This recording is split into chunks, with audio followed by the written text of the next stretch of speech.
الحمدللہ رب العالمین والصلاة والسلام علی سید الانبیاء والمرسلین اما بعد فاعوذ باللہ من الشیطان الرجیم بسم اللہ الرحمن الرحیم۔ الحمدللہ الہادی پروگرام میں جیسے کہ آپ کو معلوم ہے کہ ایک قرآنی موضوع کا انتخاب کر کے اس سے متعلقہ آیات پھر ان سے تعلق رکھنے والی احادیث کریمہ تفسیر اور تشریح کے ساتھ ذکر کی جاتی ہیں۔ پھر کوشش ہوتی ہے کہ کچھ عملی محاسبہ بھی ہو جائے، کچھ ذاتی محاسبہ ہو، اگر غلطی کوتاہی ہو تو اس کے تدارک کا طریقہ کیا ہے، اور اگر اللہ نے نعمت سے نوازا ہے تو اس کے اظہار تشکر کا طریقہ کیا ہے، اور اس کے بعد پھر استقامت کیسے حاصل کی جائے۔ یہ چیزیں ہم تھوڑا سا ڈسکس کرتے ہیں، جو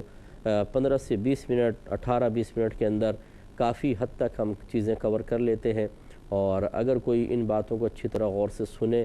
اور استقامت سے ان پر عمل پیرا ہونے کی کوشش کرے تو انشاءاللہ بہت حد تک تزکیہ نفس حاصل ہوگا، اور یہ بہت زیادہ مطلوب شرع ہے۔ میرے آقا صلی اللہ علیہ وسلم کی شان میں اللہ تبارک و تعالی قرآن عظیم میں ذکر فرماتا ہے کہ یتلو علیہم آیاتہ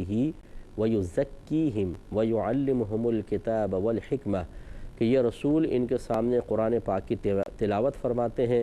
ان کے نفوس کو پاکیزہ کرتے ہیں، تزکیہ نفس فرماتے ہیں، ایسی باتیں فرماتے ہیں کہ جن کو سن کر جن پر عمل پیرا ہو کے روح پاکیزہ ہو جاتی ہے، اور یہ انہیں کتاب اور حکمت سکھاتے ہیں۔ اگر آپ تھوڑا سا غور کریں کہ ہمارا یہ پروگرام ان تمام جو نبی کریم صلی اللہ علیہ وسلم کے مناسب ذکر کیے گئے کہ کس کس منصب پر سرکار کو فائز کیا گیا، اسی کی ایک آپ کو شکل بھی نظر آئے گی، انہی کی پیروی میں کہ یہاں قرآن پاک کی تلاوت بھی ہو رہی ہے، تزکیہ نفس کا اہتمام بھی کیا جا رہا ہے، اور کتاب و حکمت سکھائی جا رہی ہے۔ تو اس لیے نبی کریم صلی اللہ علیہ وسلم کی دنیا میں آمد کے بڑے مقاصد میں سے کچھ مقاصد یہ بھی ہیں جن کو آپ یہاں پر دیکھ سکتے ہیں۔ تو یہ بڑی سعادت کی بات ہے کہ ہم ان چیزوں کو آپ کے سامنے بیان کر رہے ہیں، آپ ان چیزوں کو سنتے ہیں، ان پر عمل پیرا ہونے کی کوشش کرتے ہیں۔ تو ابھی جو ہماری بات چل رہی تھی کہ سرکار نے ارشاد فرمایا، ایک حدیث چل رہی تھی، اطاعت رسول ابھی ہمارا موضوع تھا، اور سمجھایا تھا کہ اطاعت کا معنی ہوتا ہے کسی کا کہنا ماننا، کسی کے پیچھے چلنا، کسی کی پیروی کرنا، اور یہ بغیر حکم کے نہیں ہوتی۔ اطاعت میں پہلے حکم ہوتا ہے، پھر اس کو ہم تسلیم کرتے ہیں، مانتے ہیں، پیچھے چلتے ہیں۔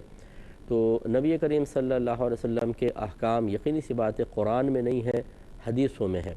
کیونکہ جو قرآن میں احکام ہیں انہیں اللہ کی طرف منسوب کیا جاتا ہے کہ یہ اللہ کے احکام ہیں، اور جو حدیثوں میں انہیں نبی کی طرف منسوب کیا جاتا ہے، اگرچہ وہ بھی اللہ کا ہی کلام ہے اور اللہ کے ہی احکام ہیں، سمجھ لیں، کیونکہ وحی جو حدیث ہوتی ہے اس کو وحی خفی کہتے ہیں، اور جو قرآن ہے اس کو وحی جلی کہا جاتا ہے، دونوں اللہ تعالیٰ کی ہی طرف سے ہیں، سمجھ لیجئے۔ بس یہ ہے کہ ایک میں مفہوم اور الفاظ اللہ کی طرف سے ہیں، اور حدیثوں کے اندر مفہوم اللہ کی طرف سے ہوتا ہے، الفاظ نبی کریم صلی اللہ علیہ وسلم کے ہوتے ہیں،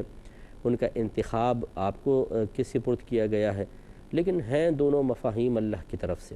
اس لیے معلوم یہ ہوا کہ اگر نبی کریم صلی اللہ علیہ وسلم کی اطاعت کرنی ہو، کسی کو یعنی اطاعت کرنی ہو، تو اس کو احادیث کا مطالعہ کرنا چاہیے، تاکہ اس میں نبی کریم صلی اللہ علیہ وسلم کے شرعی احکام خاص طور پہ وہ سیکھ کر ان پر عمل پیرا ہو۔ اگرچہ اگر قرآنی حکم کو سرکار بیان فرما رہے ہیں تو وہ قرآن کی اطاعت بھی کہلائے گی، اللہ کی اطاعت کہلائے گی، لیکن خاص وہ احکام جو قرآن میں براہ راست موجود نہیں، صرف حدیث میں ہیں، ان کا حصول تو صرف حدیث سے ہی ہو سکتا ہے۔ اس لیے کچھ احادیث کریمہ آپ کی خدمت میں نبی کریم صلی اللہ علیہ وسلم کے احکام سے متعلق ذکر کر رہے تھے، تاکہ ان کو سمجھنے کا موقع ملے، ان کے تقاضے کے مطابق اپنا احتساب کرتے ہوئے عمل کی سعادت حاصل ہو۔ تو ان میں سے ایک بات یہ ہو رہی تھی کہ سرکار نے ارشاد فرمایا کہ ایک دوسرے کو پیٹھ نہ دکھاؤ۔ تو یہ سمجھایا تھا کہ مسلمان بھائی سے بغیر کسی شرعی وجہ کے ناراض ہو جانا یہ سخت منع ہوتا ہے، اور احادیث میں اس کی شدید ممانعت ہے۔ بلکہ میرے آقا صلی اللہ علیہ وسلم نے ایک مقام پہ ارشاد فرمایا کہ کسی مسلمان کے لیے جائز نہیں کہ وہ اپنے مسلمان بھائی سے 3 دن سے زیادہ ناراض رہے، اور ان میں سے بہتر وہ ہے جو سلام میں پہل کرے۔ تو اس لیے کوشش یہ کرنی چاہیے کہ ہم ان ناراضیوں کو ختم کریں، خصوصاً جو دنیا کے لیے ہیں، جو اللہ کی رضا کی خاطر ہیں، جہاں خود ناراضگی یا قطع تعلق، سوشل بائیکاٹ، ایک دوسرے سے دور ہو جانا مطلوب شرع ہے، وہ بھی میں نے بیان کیا پچھلے پروگرام میں، پھر دوبارہ اعادہ کیا تھا، پہلے کے بھی پروگرامز میں ذکر کر چکا ہوں۔ تو وہ صحیح ہے، لیکن جہاں دنیاوی وجوہات ہیں، چھوٹی چھوٹی باتوں کے اوپر ناراض ہونا اور اس میں اللہ کی رضا بالکل مطلوب نہ ہو بلکہ نفس کو راضی کرنا یا شیطان کے بہکائے میں آ کے اپنے مسلمان بھائی کو چھوڑ دینا، یہ سب حرام ہوتا ہے اور ناجائز ہے۔ اور ایک روایت میں ہے، رحمت کونین صلی اللہ علیہ وسلم ارشاد فرماتے ہیں کہ جو اپنے مسلمان بھائی کو سے 1 سال تک ناراض رہے، اس کو چھوڑ کر رکھے، تو یہ اس کے قتل کی مثل ہے، یعنی بہت بڑا گناہ ہے کہ اپنے مسلمان بھائی سے ناراض ہو کر سال بھر تک اس سے دور رہنا۔ اب ذرا میرے وہ بھائی بہن ذرا توجہ فرمائیں، وہ ماں باپ جو اپنی اولاد سے کئی سال 5-6 سال ہو گئے بغیر کسی شرعی وجہ کے ناراض ہیں، وہ اولادیں جو اپنے ماں باپ سے ناراض ہیں، وہ بھائی بہن غور کریں جو ایک دوسرے سے ناراض ہو کر کئی سال سے دور بیٹھے ہوئے ہیں، وہ میاں بیوی ذرا غور کریں جو لڑ جھگڑ کر اور چھوٹی چھوٹی باتوں پر اور وہ اپنے چھوٹے بچوں کا لحاظ کیے بغیر ایک دوسرے سے علیحدہ ہو کر بیٹھے ہوئے ہیں، وہ دوست جو 2 مسلمان تھے اور چھوٹی باتوں کی وجہ سے ناراض ہو کر ایک دوسرے سے علیحدہ ہو چکے ہیں، یہ سب ذرا تھوڑا سا غور کریں اور ان حدیثوں پر غور کر کے اس گناہ کے سلسلے کو بند کریں اور پیار، محبت، اتحاد و اتفاق اپنے صفوف میں پیدا کر کے اپنے آپ کو مضبوط بنائیں۔ آگے سرکار نے ارشاد فرمایا، اے اللہ کے بندو، تم بھائی بھائی ہو جاؤ جیسے اس نے تمہیں حکم دیا ہے۔ تو مسلمان بھائی بھائی ہو جاؤ۔ صحابہ کرام میں دیکھیں آپس میں کتنا پیار محبت تھا، کون کس قبیلے کا ہے اور کس خاندان کا ہے، کس محلے میں رہتا ہے، بالکل نہیں دیکھا کرتے تھے، بس مسلمان ہو تو بس وہ آپس میں پیار محبت الفت اتحاد و اتفاق ہوتا تھا۔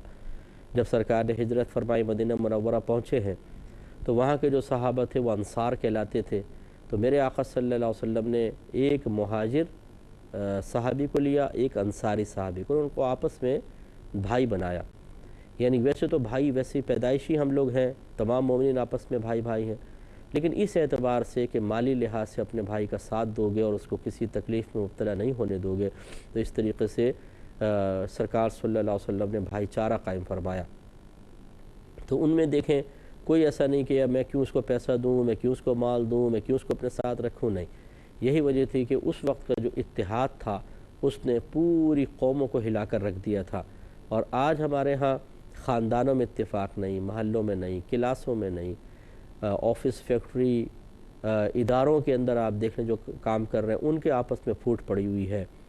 خاندانوں کے اندر ایسی دینی طبقے آپس میں ایک دوسرے سے دست و گریبان ہیں اور کوئی کسی کو ماننے کے لیے تیار نہیں ہے، تو پھر اپنے آپ کو کمزور کر رکھا ہے۔ جس کا دل چاہتا ہے پوری دنیا میں ہمیں کچل دیتا ہے، پیس دیتا ہے، اور ہم اتنے بے حس ہوتے ہیں کہ ہمیں کوئی پرواہ نہیں ہوتی ہے، تو لیکن یہ نہیں سوچتے کہ آج اگر کسی اور کا نمبر ہے تو کل آپ کا نمبر بھی آنے والا ہے۔ تو خلاصہ کلام یہ ہے کہ یہ جو سرکار صلی اللہ علیہ وسلم کا پیغام تھا کہ اے مسلمانوں آپس میں بھائی بھائی ہو جاؤ، ہم نے اس پیغام کو نظر انداز کر دیا ہے۔ بھائی بھائی نہیں ہوں گے، ہم دشمن بننے کے لیے سب تیار ہیں۔ تو میرے خیال میں اگر آپ یہ دیکھ لیں کہ کون اتحاد و اتفاق سے رہ رہا ہے اور کون دشمن بن کے رہ رہا ہے، اس کا ریشو نکالیں تو میرے خیال میں کوئی 5% 10% ایسا نظر آئے گا کہ جہاں کوئی بھائی بن کر پیار محبت سے واقعی دل سے محبت سے رہ رہا ہو، ورنہ نفاق بھی بہت ہے، ظاہر میں ہاتھ ملا رہے ہیں کر رہے ہیں اور دلوں کے اندر کین اور بغض بھرے ہوئے ہیں، نفرتیں بھری ہوئی ہیں، جس کا اظہار اس طرح ہوتا ہے کہ جیسے کوئی دوسرا جاتا ہے دیکھتے ہیں تو یہ کیا مصیبت آ گئی ہے، ایسا ہے ویسا ہے یوں بولنا شروع کر دیتے ہیں۔ یہ ہے منافقت جو خاندانوں کے اندر کوٹ کوٹ کے بھری ہوئی ہے۔ اسی طرح ہر شعبے کے اندر تقریباً آپ دیکھ لیں اس طرح نفاق کے ساتھ ہم ملاقاتیں کر رہے ہوتے ہیں، دلوں میں بغض ہوتے ہیں۔ تو یہ اگر ہم حقیقتاً دل سے محبت کرنے والوں کو نکالیں 10% ہوں گے زیادہ 90% جو ہیں وہ دشمنیاں اور ایک دوسرے سے بغض، ایک دوسرے کے خلاف ہونا اور ایک دوسرے کے ٹانگیں کھینچنے والا ہونا، یہ چیزیں آپ دیکھ رہے ہیں کہ چل رہی ہیں۔ تو گویا کہ نبی کریم صلی اللہ علیہ وسلم کے فرمان ذی شان کی کوئی اہمیت نہیں ہے، اور افسوس اس وقت ہوتا ہے کہ جب ایک دنیا دار آدمی ہو، کم علم آدمی ہو، جس کو کچھ بھی نہیں آتا ہے، وہ ایسا کرے تو پھر بھی سمجھ میں آتا ہے کہ بھئی جاہل ہے، پتہ نہیں ہے، معلوم نہیں ہے، تعلیم شرع سے واقف نہیں ہے، اس کو بیچارے کو ابھی اتنی معلومات حاصل کرنے کا موقع نہیں ملا، اچھی صحبت نہیں ملی ہے، یہ آزار اس کے ساتھ ہیں، اگرچہ وہ اس پہ قابل معافی نہیں ہے، بروز قیامت اس کا حساب کتاب ہوگا، لیکن پھر بھی سمجھ میں آتا ہے۔ تو وہ دینی طبقے جن میں لوگ صاحب علم ہیں، صاحب تقوی ہیں، اللہ تعالیٰ اس کے رسول کی باتیں کرنے والے ہیں، دین کی اونچ نیچ سمجھنے والے ہیں، وہ مل کر بیٹھنے کے لیے تیار نہیں ہیں، تو یہ سوچنا چاہیے کہ یہ رویہ بالکل غلط ہے، اللہ تعالیٰ اس کے رسول کے اصولوں اور ان کی تعلیمات کے خلاف ہے، اور جب دیندار یہ حرکتیں کرے گا تو لازم بات ہے کہ دنیا دار سے کیا توقع رکھ سکتے ہیں۔ آگے سرکار نے ارشاد فرمایا کہ مسلمان کا بھائی ہے، یعنی دینی اور مذہبی بھائی ہے۔ ویسے بھی آپ دیکھیں ہم آدم علیہ السلام کی اولاد ہیں،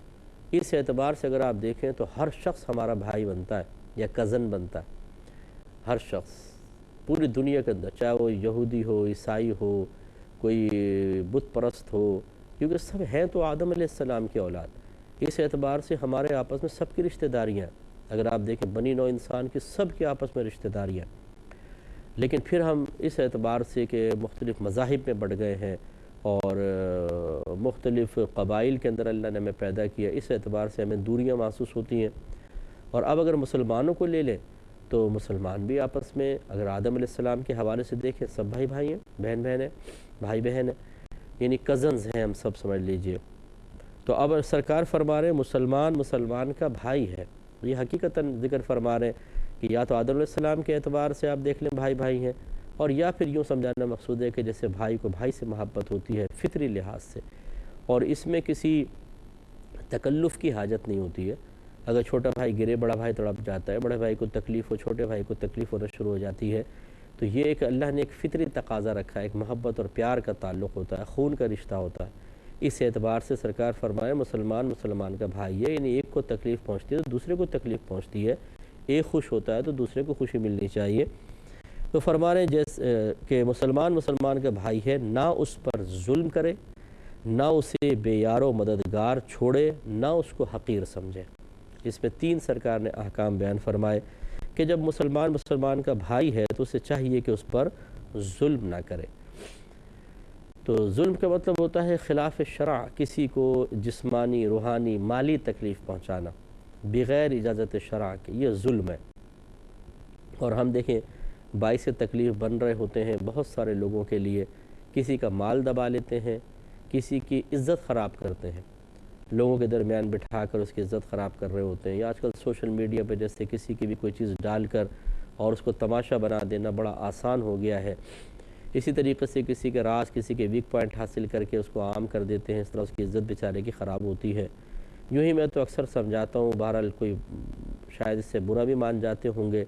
کہ سیاستدان چاہے کتنے ہی کچھ حرکتیں کر رہے ہوں، لیکن بہرحال وہ انسان ہے، اور اگر وہ مسلمان ہیں تو مسلمان بھی ہیں، تو ان کی اگر کوئی کرپشن ہے، کوئی غلطی ہے تو صرف اس کی نشاندہی کر سکتے ہیں۔ اگر اس میں بڑا نقصان کا اندیشہ ہے وہ بالکل ٹھیک ہے، تاکہ لوگ دھوکے اور نقصان سے بچیں۔ لیکن یہ کس نے کہا کہ اگر کوئی کرپٹ شخص ہے تو آپ اس کو ہر طریقے سے مذاق کا نشانہ بنا سکتے ہیں، اور اس کے جو مطلب دوسرے کچھ جہات سے اگر اس کے لیے پہلو عزت نکلتا ہے تو اس کو بالکل ختم کر دیں؟ یہ رویے غلط چل رہے ہیں اور ان پر توجہ کرنے کی بہت زیادہ ضرورت ہے۔ اور پھر اس طرح عام لوگ جو ہیں جو اتنے زیادہ مسائل میں مبتلا بھی نہیں ہوتے ہیں، خرابیوں میں مبتلا نہیں ہوتے ہیں، لیکن ہمارے ساتھ تھوڑا سا ٹیڑھا میڑھا پن ہو جاتا ہے تو ہم کہتے ہیں کہ اس کی تو عزت خراب کر کے دم لیں گے۔ تو پھر اسی طریقے سے ایسے جگہوں پر کہ جہاں پر اس کے ان رازوں کو عام کر دینا اس کے لیے بیچارے کے لیے جانا مشکل ہو جائے گا، نگاہیں اٹھانا مشکل ہو جائے گا، عزت بچانا مشکل ہو جائے گا، ہم ان کو عام کر کے اسی طرح عزتیں خراب کرنے کی کوشش کرتے ہیں۔ اور اسی طرح پھر کسی کو روحانی تکلیفیں پہنچانا، گالی دینا، کسی کا مذاق اڑانا، بہت زیادہ خواہ بخواہ مذاق اڑانا کہ سامنے والے کی دل آزاریاں ہوں، سامنے والا ایک ہوتا ہے کہ اس انداز سے ہنسی مذاق کرنا، شستہ مذاق جس کو مزاح کہتے ہیں، جو خود نبی کریم صلی اللہ علیہ وسلم سے بھی ثابت ہے کہ نہ جھوٹ ہے اس میں، نہ گالی گلوچ ہے، نہ کسی کی دل آزاری ہے، نہ کسی کے لیے حقارت کا پہلو ہے، اور نہ اس میں کوئی دوام و استمرار ہے، روزانہ ہی مذاق ہنسی چل رہا ہے، ایسا نہیں ہے۔ بہت ہی ادب اور احترام کے ساتھ اور شستہ مذاق، اس کی اجازت ہے کہ یہ فطرت انسانی کا تقاضا ہے کہ ان چیزوں کو لائک کرتی ہے، پسند کرتی ہے، اور ہمارا مذہب فطرتی مذہب ہے، فطری مذہب ہے۔ وہ مطلب یہ کہ طبیعتوں سے اور فطرت سے ہٹ کر نہیں ہے، لیکن جب ہم اس سے فطرت سے ہٹ کر ایک کام کرنا شروع کر دیتے ہیں کہ اوور لمٹ جس کو کہتے ہیں یا اوور ہو جاتے ہیں، بہت زیادہ کسی کے ساتھ ہنسی مذاق کرنا اور پھر دل آزاریاں کرنا، اس کے لیے حقارت کے پہلو نکالنا، اس بیچارے کو بہت زیادہ اس کو ڈسہارٹ کر دینا، یہ سب رویے بالکل غلط ہیں اور یہ ظلم میں آتے ہیں، اور جو ظالم ہوگا وہ بروز قیامت قابل گرفت ہوگا۔ اور دوسرا فرمایا کہ اسے بے یار و مددگار نہ چھوڑے۔ اب بعض اوقات ہوتا ہے کہ ہمارے کسی قریبی شخص کو مدد کی ضرورت ہوتی ہے، یہ تو میں نے کراچی میں بہت دیکھا ہے ماشاءاللہ، میں اس کو ماشاءاللہ اس لیے کہوں گا بہت اچھا جذبہ ہے کہ اگر کوئی گر جاتا ہے، ایک اسکوٹر گر گیا، کوئی پھسل گیا، لوگ فوراً اپنی گاڑیاں روک لیتے ہیں، اسکوٹر روک لیتے ہیں اور اس کی مدد کرتے ہیں، اس کو اٹھا کے سائیڈ میں رکھنا،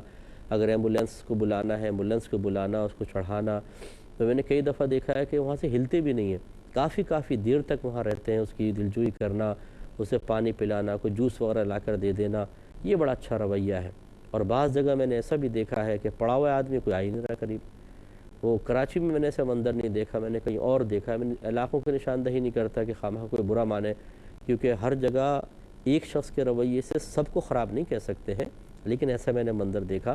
لیکن کراچی کے اندر میں نے یہ رویہ دیکھا ہے کہ بہت ہی مطلب لوگ اور یہ نہیں دیکھتے کہ کوئی عورت گری ہے یا مرد گرا ہے، ورنہ عورتوں کے خیر اس میں معاملات میں تو بہت سارے بھائی بن کے آگے آ جاتے ہیں ہیرو بننے کے لیے، لیکن مرد بھی اگر گر جائے، بوڑھا گر جائے، بہت کیئر کرتے ہیں۔ یہ ایک چیز ہے کہ بے یار و مددگار نہ چھوڑو اپنے مسلمان بھائی کو۔ اسی طریقے سے اگر کسی کو مال کی ضرورت ہے، مالی اعتبار سے کوئی پریشان ہے اور آپ اس کی مدد کرنے پر قدرت رکھتے ہوں تو اس کی مدد کر دیں۔ اگر اسی طرح اگر کسی کو سفارش کی ضرورت ہے تو اس کی سفارش کر دینا۔ بہت ساری چیزیں آتی ہیں، اس میں انشاءاللہ ذکر کریں گے نیکسٹ پروگرام میں۔ وآخر دعوانا ان الحمدللہ رب العالمین۔